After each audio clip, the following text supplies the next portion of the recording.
Alright, I don't know if I've already said this before, but I think I share the same general opinion as V Westlife on this subject.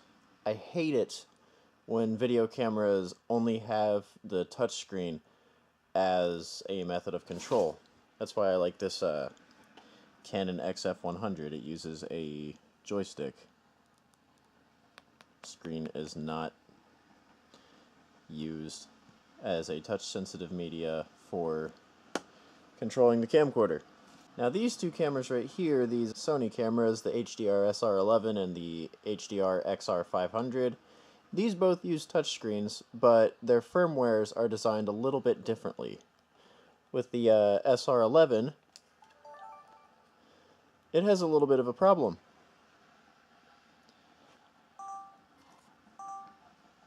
It's having a problem with the hard drive.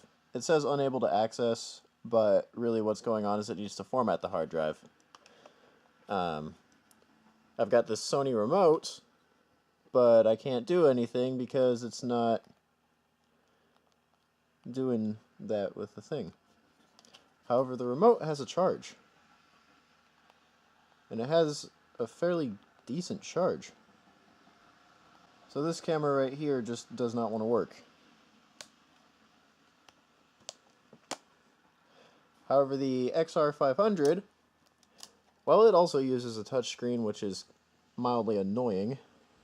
Here we go.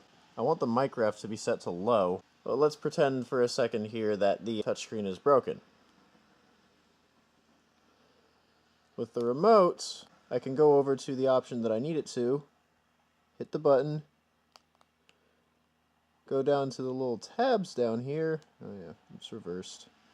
Go over to this one, up, over.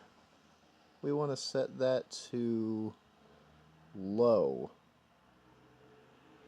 It's a little bit clunky, but if the touchscreen were to break, I could still use the camcorder. I hate it when cameras use touchscreens, but if they're going to do it, at least do it right.